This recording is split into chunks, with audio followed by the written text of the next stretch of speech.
Hello everyone. आज के video में देखेंगे साइकोलॉजी के टॉप मोस्ट इम्पोर्टेंट 30 क्वेश्चन जो कि आपके बिहार स्टेट 2024 और बीपीएससी 3.0 के लिए अत्यंत महत्वपूर्ण है।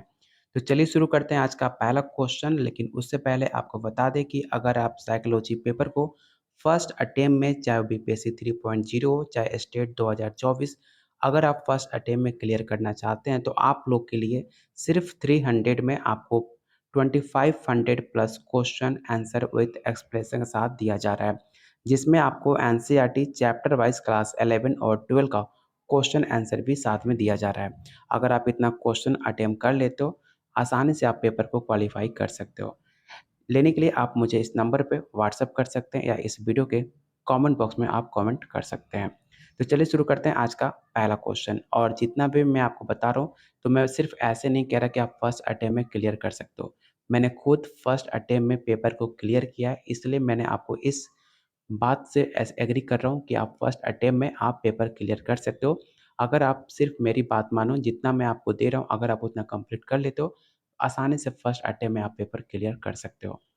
आज का पहला क्वेश्चन है, जॉन बल्बी के अनुसार बाल विकास का कौन सा पहलू विकसित हुआ था?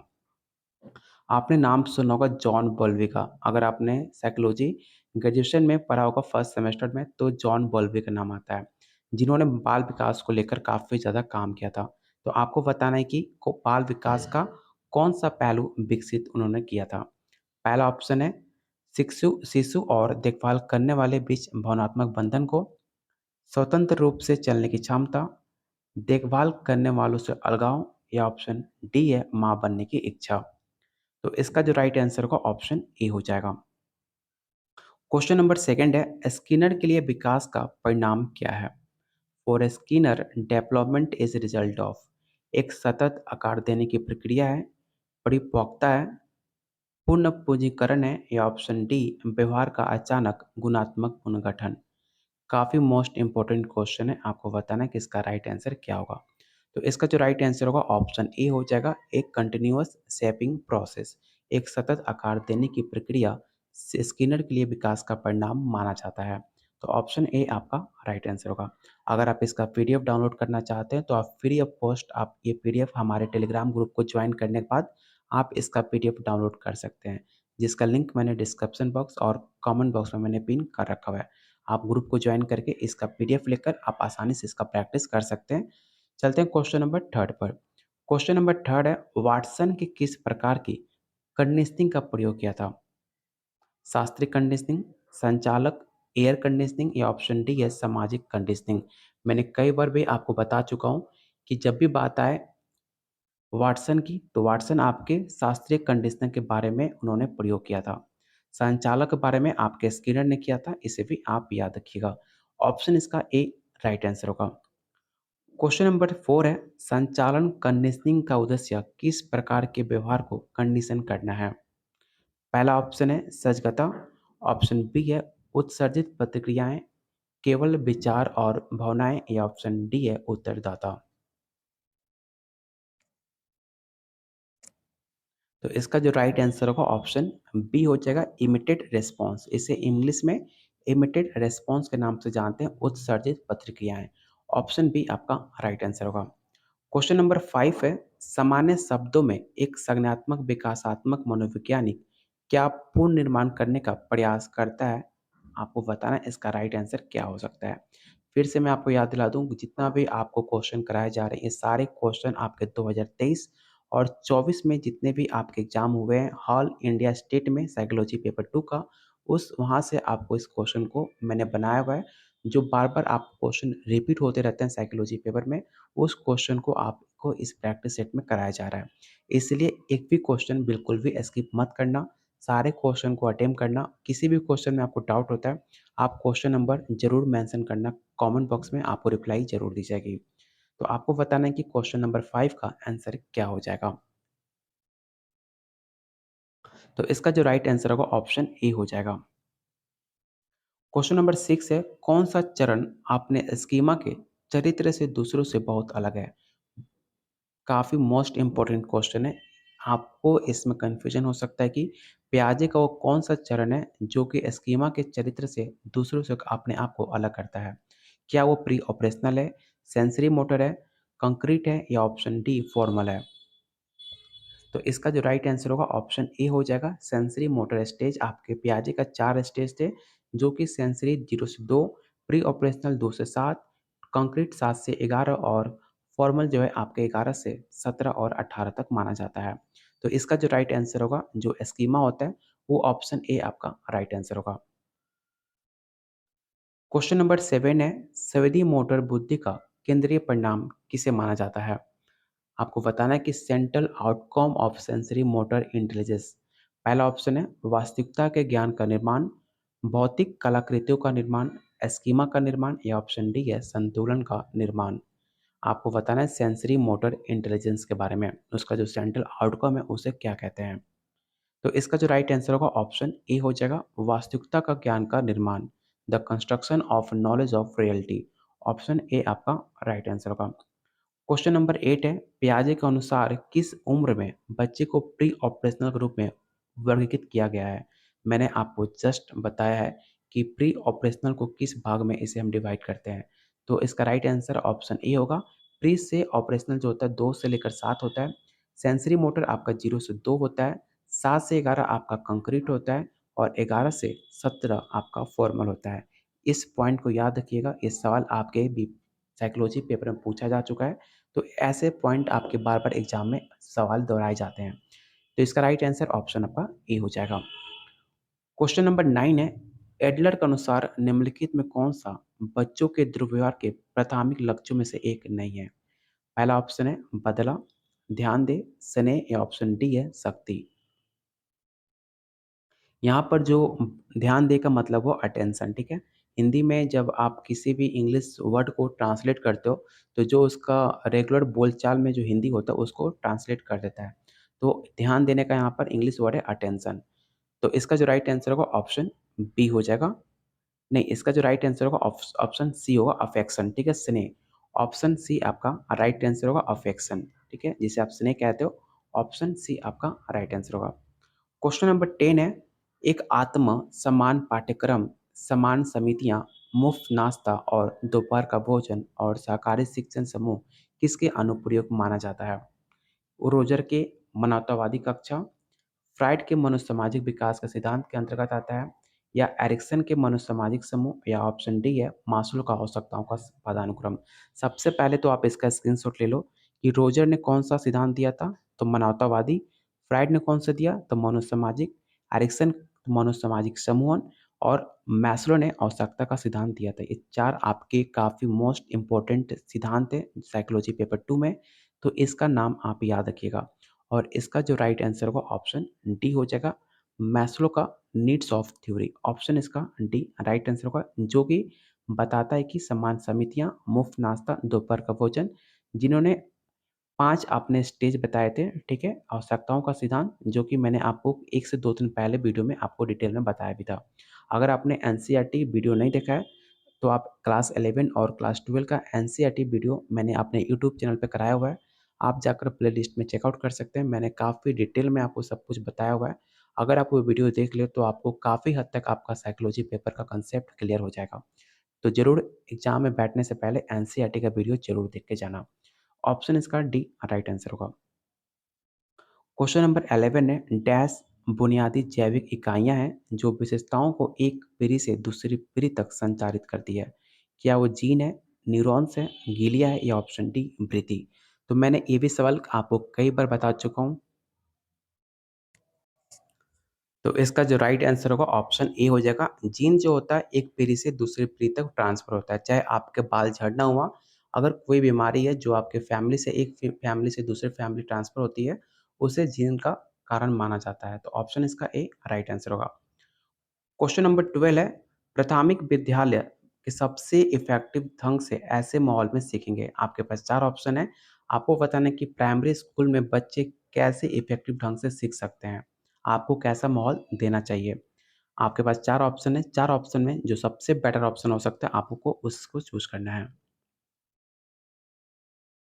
तो इसका जो राइट आंसर होगा ऑप्शन ए हो जाएगा, जहाँ उनकी भावनात्मक ज़रूरतें पूरी होती हैं, उन्हें लगता है कि उन्हें महत्व दिया जा रहा है, तब जाकर वो काफ़ी कंफर्टेबल फ़ील करते हैं, उनके लिए काफ़ी ज़्यादा इफ़ेक्टिव इन्वायरमेंट हो सकता है। तो ऑप्शन इसका ए राइट आंसर होगा। क्वेश्चन नंबर 13 है, निम्नलिखित में कौन सा भाषा विकास से संबंधित एक संवेदनशील अवधि है? पहला ऑप्शन है पेरेंटल पीरियड, मध्य बचपन की अवधि, वयस्कता या ऑप्शन डी है प्रारंभिक बचपन की अवधि। तो इसका जो राइट आंसर होगा ऑप्शन डी हो जाएगा, yearly childhood period. Option D आपका राइट आंसर होगा। क्वेश्चन नंबर 14 है, निम्नलिखित में कौन सा बच्चों के भावनात्मक विकास के लिए सबसे ज्यादा उपयुक्त माना जाता है? पहला ऑप्शन है लोकतांत्रिक कक्षा वातावरण, शिक्षक को कोई भागीदारी नहीं होना क्योंकि माता पिता का कार्य है, नियंत्रित कक्षा का वातावरण या ऑप्शन डी है सत्तावादी कक्षा का वातावरण। तो इसका जो राइट आंसर होगा ऑप्शन ए हो जाएगा, लोकतांत्रिक कक्षा वातावरण। जो आपका स्कूल होता है, जो आपका क्लास होता है, अगर वो लोकतांत्रिक है, हर किसी को क्वेश्चन पूछने का, बोलने का अधिकार है, लोकतंत्र का माहौल है, तो सबसे बेटर ऑप्शन आपका माना जाता है। कोई भी बच्चा उसमें कंफर्टेबल फील करता है। तो ऑप्शन इसका ए राइट आंसर होगा। और जितने लोग वीडियो देख रहे हो, प्लीज़ वीडियो को लाइक और शेयर जरूर करना, क्योंकि आपका एक लाइक हमें मोटिवेट करता है आप लोग के लिए डेली ऐसे ही टॉप इंपॉर्टेंट क्वेश्चन लाने के लिए, जो आपके पेपर में डायरेक्ट देखने को मिल सकता है। लाइक करने में आपका कुछ नहीं जाता, सिर्फ हमें मोटिवेट मिलता है, हमें आपके लिए और ज़्यादा मेहनत करने का इससे एनर्जी मिलती है।